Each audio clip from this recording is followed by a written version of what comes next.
listening to Paul Anderson. This is the Sideshow Podcast.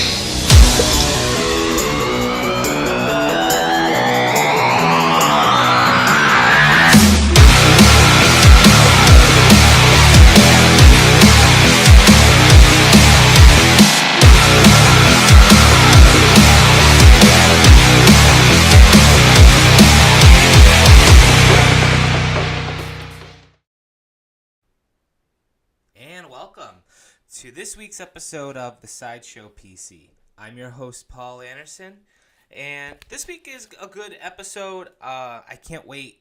I am going to be talking with Tom from the band No Trigger. If you haven't heard of No Trigger, you definitely should. Definitely a great band. Been a fan for such a long time, growing up in this music scene. This is a true, definitely a true experience for me, talking with such a good lead singer of such a good punk band of this area. But like normal, I love starting this off right. So this week, the Sideshow PC is brought to you in part by Lyft. Sign up to be a Lyft driver today. Use the promo code SideshowPC to earn a first-time $500 driver's bonus.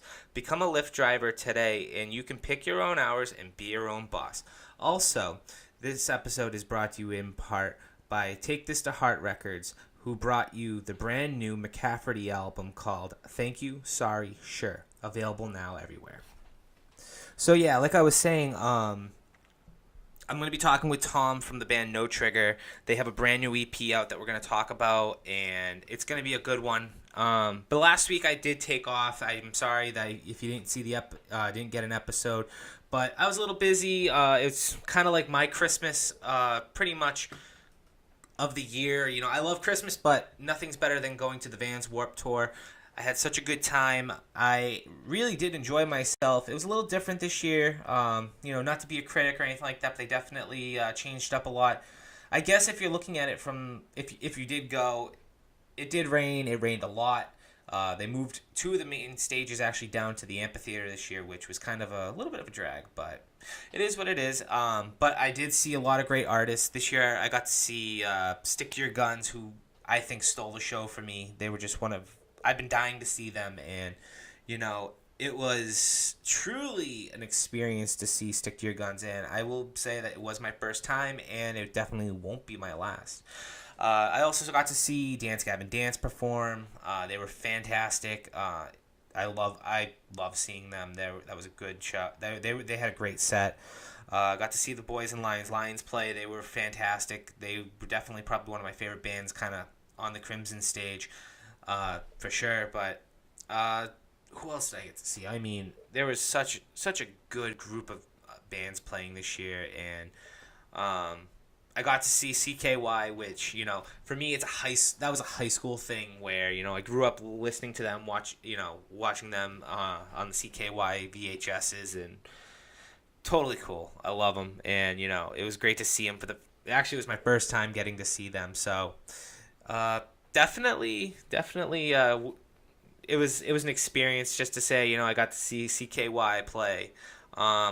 Fuck, man, I'm kind of drawing a blank, kind of just winging it. I didn't write any of the bands down that I personally saw, but we got to see Hands Like Houses. They were really good. Our Last Night, who were fantastic. They were freaking great. We saw Hawthorne Heights play in the beginning. We didn't stay for their entire set, unfortunately. I Prevail. That was more of a curiosity for me. Definitely wanted to check their set out, and they definitely put on a show for the fans. I'm kind of bummed I didn't get to go see like the Acacia Strain or Hatebreed or anything like that. It was a long day sitting in the rain. I mean, kind of wimped out, but it's all good. But yeah, definitely had a good time at this year's Vans Warped Tour, and I definitely can't wait to go to the future ones. But yeah, I mean, that's kind of what was up. I kind of took the week off enjoying it, but I do have a new episode for you. Like I said, I'm going to be talking with Tom from No Trigger, and I'll be right back, and we'll have him on the phone.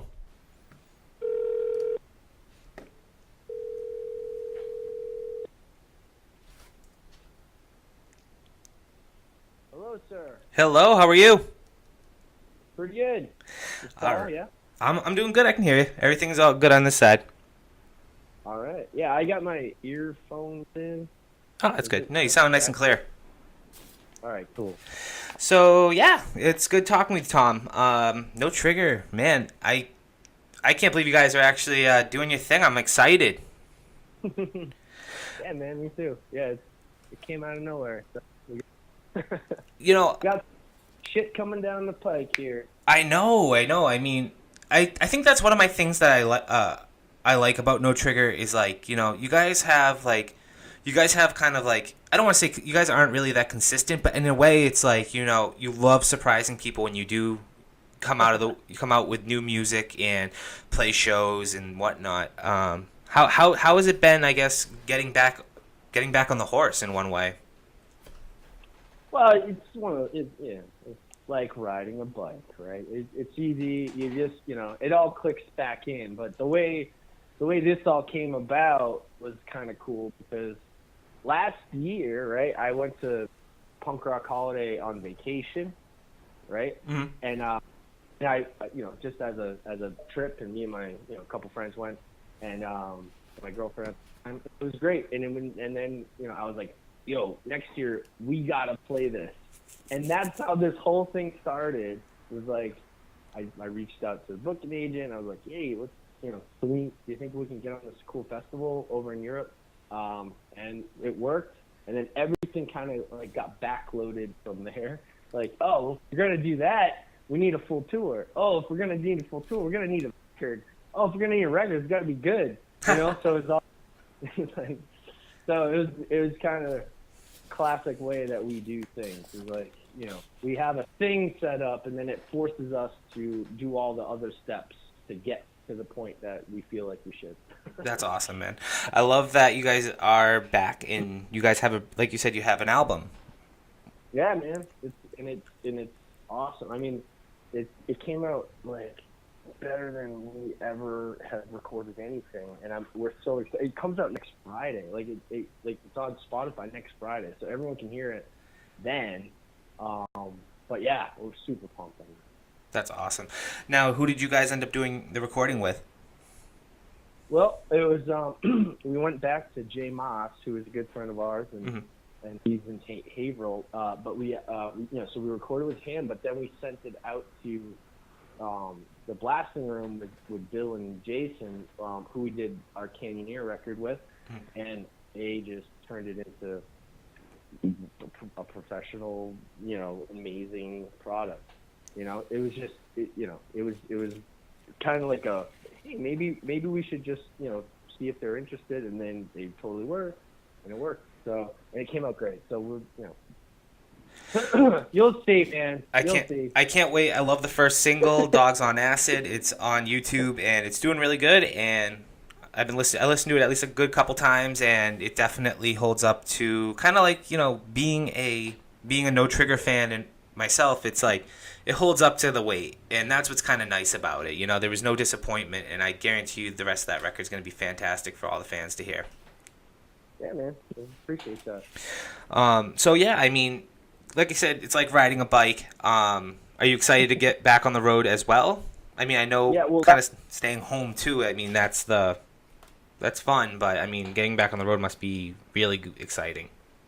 It is, yeah. I mean, we haven't really done a tour in 5 years either. Like, I think it's been, well, we kind of did a weekender kind of thing with Voice Sets Fire in, I think, 2013. But yeah, like a real tour where we're like, off and going. I mean, we haven't done it since I think 2012. So we're super pumped, and the shows should be really cool. Yeah, last night we had our first kind of practice. We 5 hours, so my voice is like completely shot, but we couldn't be more excited. It's just like a glorified like vacation that we get to do like fun thing during, So, and they'll be in Europe this one, and we have more plans coming down the road, but this is kind of the big one.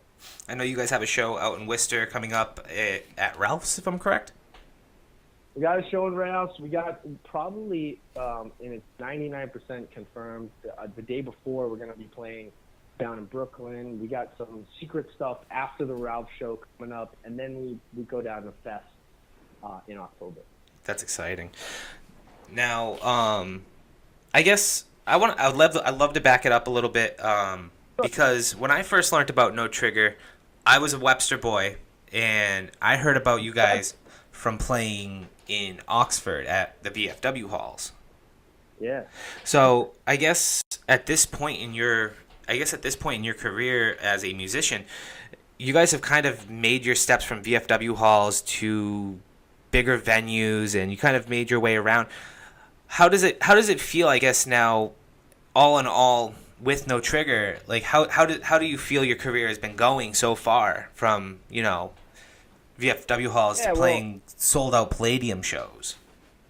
You say career as if it's like a thing that Yeah. like we're like, how's your No Trigger career go? It's like, but it's really just it is kind of nuts to look back at where we started, but we were really young, like we were like this band started around like 2000, 2001, somewhere in there. Mm-hmm. And so that was a long fucking time ago. Like that was 17 years ish. So back then we were in high school, college, just kind of figuring it out. And in college we would play these VSW shows, and that's what you do when you're 22, right? Mm-hmm. I mean, that's where you play, and then sometimes you get on better shows.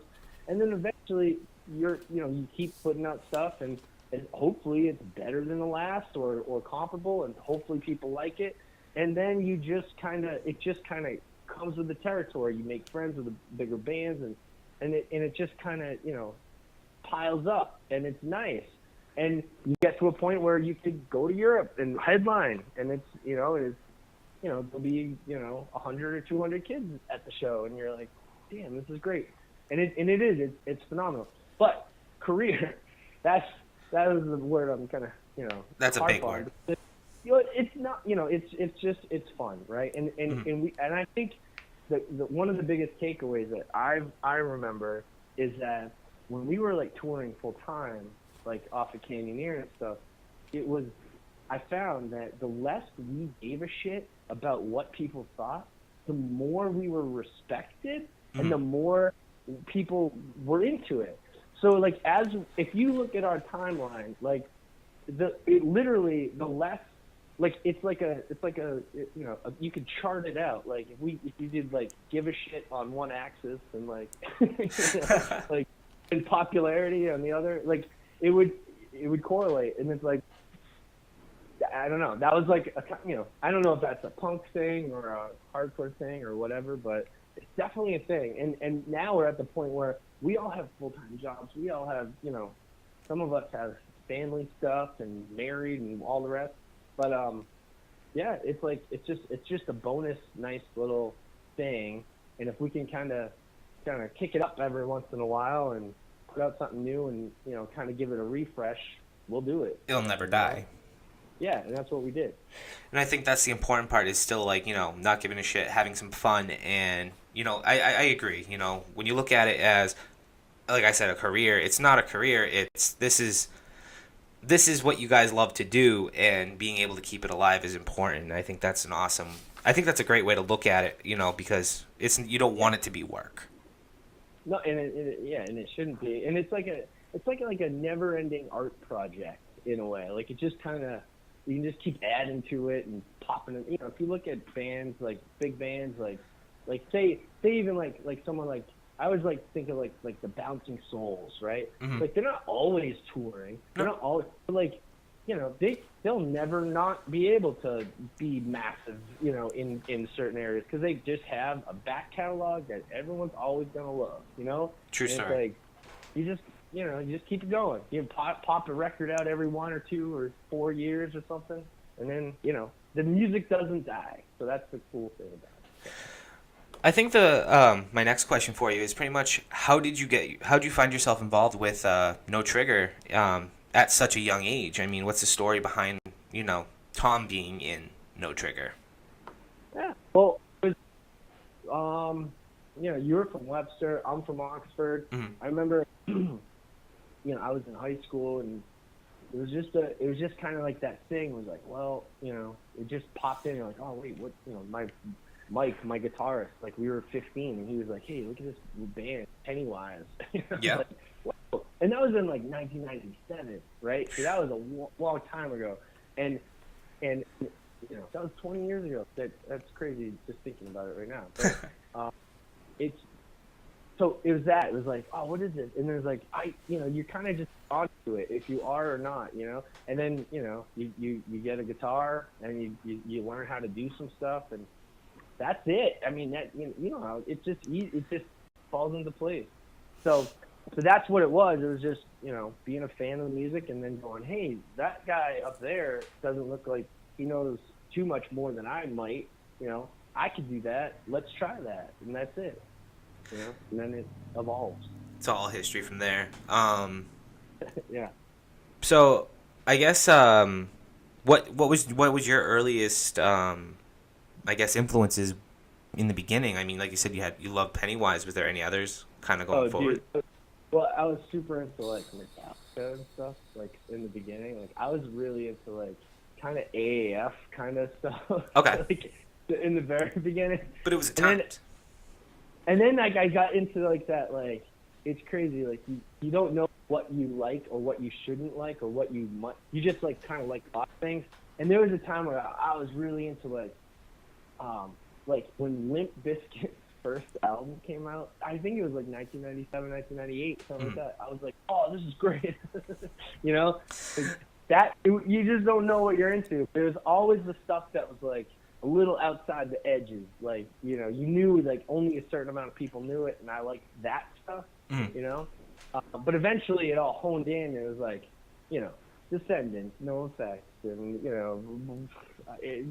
I don't know, the Bad Religions of the all the fat bands, all that. It was just it just kind of became a pretty prevalent.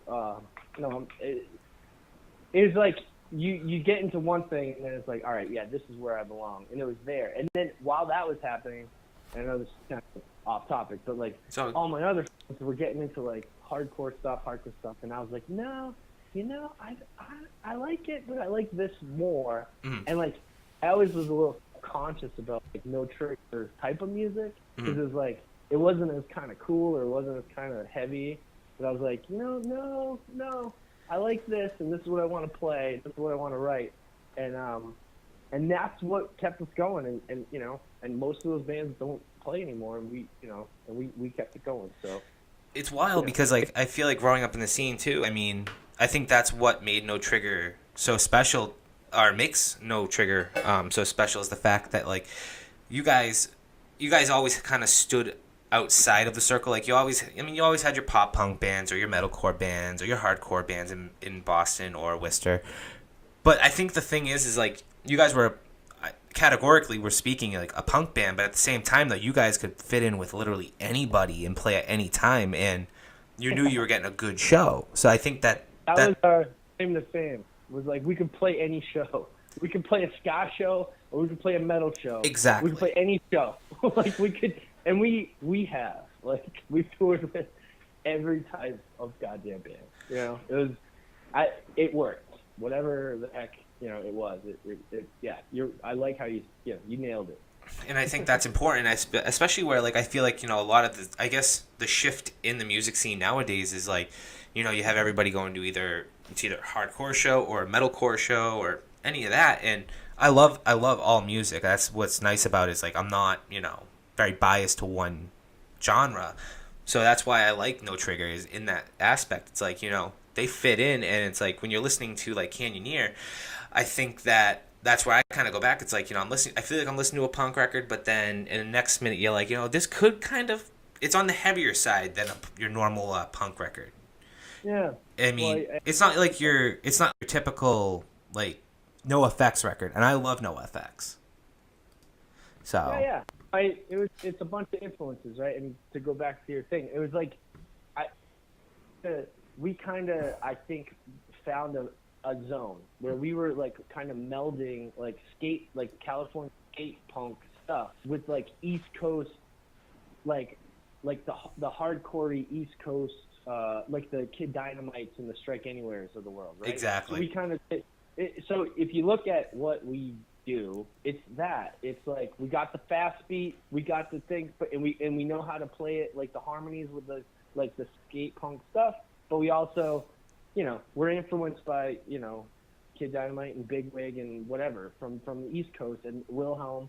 So it's like that's the melding that we did, So I don't know. Yeah, I think that sums it up nicely. That sums it up. Do you guys? I mean, obviously, like you listen to music, and was anybody in your family kind of musical? In which kind of got you to do it, or you just kind of went with it and had fun with friends?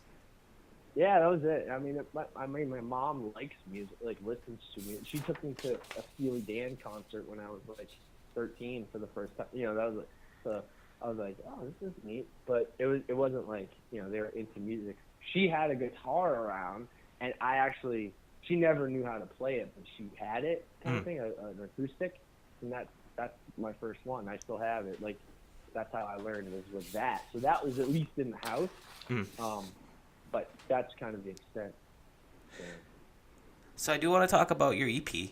It's called Adult Braces. Yeah. And it's going to be out via Bird Attack Records? Yep. Now, Bird Attack. That's exciting. It's out on July 28th. Yeah, so digitally July 28th, and then August 1st. August 11th for the final. And the reason that it actually struck a deal with them that we wanted it to come out before we actually were in Europe, but we couldn't get the physical copies really out with that short a time frame. So we did digital and then physical, but we will have copies in Europe to sell. So it's like a win-win-win. And but yeah, I don't know. Bird Attack's been great. They're kind of like an up and coming like skate punk resurgence label, and they have a ton of like releases coming out that have already come out or will be. The new stuff holds on it. They just put out 88 Fingers Louie, Authority Zero, Guttermouth. They put out. What else am I missing? But yeah, I think they did a Mute record. Wow. But yeah, so like, and I don't know. Garrett is super into. He's like a fan who loves music just like I do. Like loves the genre, and then also wants to be a part of it, and he's doing all the right things. So, Bird Attack, watch out. You're gonna hear way more about him as we go in the next year or two. I swear. And then, yeah, our record. I mean, it's just an EP, but it's a 12-inch EP, and it's got a screen print. It's screen printed on one side, so it's kind of like a cool. Like we haven't really done like cool vinyl before, but this is gonna be really cool, like real cool. Now, when you guys were writing and kind of planning for this, like you said, you kind of you're going to Europe and doing this festival. Now, was there a different approach from past records, or did you guys kind of just start with like? Yeah, it was actually super different, and it worked to our benefit. So in the past, we did it really. What's the word I'm thinking of? It's not going to come to me. Inefficiently, because what we would do is just we'd jam live, and we'd be like, oh yeah, this is cool. Oh, this is cool. Try that again. It would kind of like meld on its own. And what we did this time, we wrote it with kind of like a non-live drummer via Pro Tools and like recording stuff like GarageBand. So like we just had the beat. And so we wrote full songs without even a drummer involved, because the drumming on those is like pretty cool. Like you can write with it as a, you can pick, like literally drop down. Oh, I want punk drummer and fill number 2, like, yeah. And it's like, oh, and then, so we wrote it like that. You can kind of cut and paste, and it was super different. Like we've never done anything, but oh my God, like, I'm so glad we did it this way because it just came out, like, so much more polished and, like, just more, I don't know, it worked really well. So I don't think we'll ever do it another way after doing it this way. We actually had one practice, before we went into the studio. One. Wow. Usually there's dozens. See, that's what's kind of cool too. Is like, you know, you guys had an idea going into it right off the bat. Yeah. I mean, well, we had the songs written, so the one practice was just literally to show the drummer, like our drummer Mike, how to do it. Like, we're like, hey, you know, or to kind of, you know, just meld it all together, and then we went into the studio and recorded it. So it worked. It was really cool. So. I love it, dude. The new record, I can't wait to hear it. Usually, I don't want to take up too much more of your time. I do appreciate you coming on the show today. I guess, usually I like to do this with with the guests on the show, is we play a game called Desert Island, and pretty much you're stranded on Desert Island, and you have to pick one record to come with you. What would that record be? Oh my God. One record. One record. I know, a lot of people kind of like, you fucking kidding me? Yeah. What was it? So, like, literally, like, right, if I had to pick it right at this very minute, what I'm feeling, that's what the record. Yeah. Oh, God. I don't know. The two that come to my head, and I don't know why they're even coming, like, why these in particular, they're amazing. One would be Idol Will Kill by the band Oscar. Mm-hmm. And then the other is that these are just coming to my head. So, and you're saying pick one, but I'm saying there's two that are coming to my head, so I'm already cheating. But the other one is Boys and Girls in America by the Hold Steady. Those, I don't know why they're even in my head right now. Like, I'm sure if I thought about it, I'd get a different thing, but they're both very, very good records. I actually scratch it all. No, I'm kidding. I'm sticking with those. Final answer? With one of those. It's all good. You picked for me. Oh, shit, man. I gotta listen to them. That's why I like doing this, too, is, like, I kind of get a feel for, like, you know, a lot of people and seeing what they listen to. And, you know, usually, I go on Spotify and I'll pull them up and I'll give it a listen. And it's like, okay, I can understand it. Yeah. And sometimes I get some weird ones, trust me.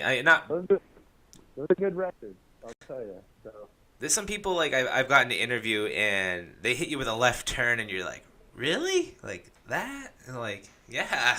I'm not going to listen to what I usually play or anything like that. So. Yeah. Well, exactly. It's like, if I'm on the desert island, I'm going to listen to, like, Miles Davis. You know, it's like, that's maybe actually what I would actually bring. See, like, I feel like mine always changes. Like, I've gotten asked, like, somebody's thrown the question back at me, and it changes literally on the daily. And it's so hard, like, you know, especially being such a big fan of music and just really following different bands at different times. And it's like, you know, growing up, for me, I grew up with my mom playing, like, 70s music in the house all the time. It's like, you know, I still love the Beach Boys, but yet I do love me some Stick to Your Guns or anything like that. So Beach Boys might be a little too literal for a desert island. I know, right? You'd be like, oh, motherfucker, why'd I pick the Beach Boys? Yeah, they're still awesome, but I don't know. Yeah, dude. The only other thing I want to ask is, like, if you could pick a tour, who would your dream tour be with? Dream tour? I mean, I've kind of thrown it in there, like, dead or alive, and I've gotten some pretty interesting answers on that, too. I bet, yeah. Yeah, I don't know, man. Dream tour. It's funny, because, like, we've played with all of our idols, you know, really all the bands that we grew up listening to. We've played with them, like, most of the bands that I've always liked, and I've you know, as of like a couple of years ago, like the last shows we played ever, like we're in 2015, we played 2 Bad Religion shows at the Paradise. Really? And that was kind of like the last band, like the last kind of bigger band that we had not played with that I was like, fuck yeah, we played with them. So, I it would probably be like a friend's band, you know? Yeah. Let's have, hey buddies, let's go do this tour, you know? I honestly, I don't fucking know. Maybe Dillinger 4, right? Like someone like that, like that, because that would be fun as fuck, and they're one of my favorite bands. How about that? Dillinger 4, final answer. All right, that's a fair answer. I like it. All right, man. The last thing that I was going to ask you is usually I love to play music at the end of the episode, and I love letting you guys pick your own music and what we can leave the fans with, and they can get a little taste of No Trigger if they've never heard of No Trigger, and if they have, they can get a taste of what's going on. Yeah. Well, I would say if you have the capability to play the new song "Dogs on Acid," it's brand new. Fuck yeah. The last thing we did was in 2012, which we all love it.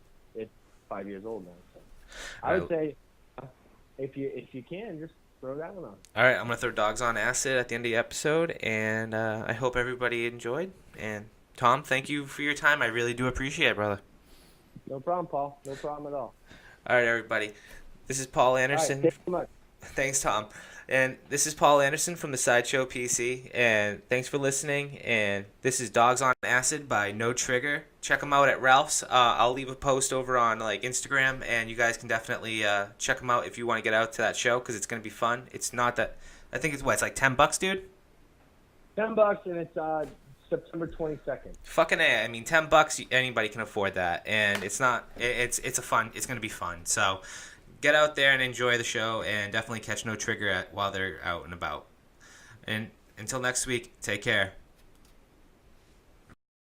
All right.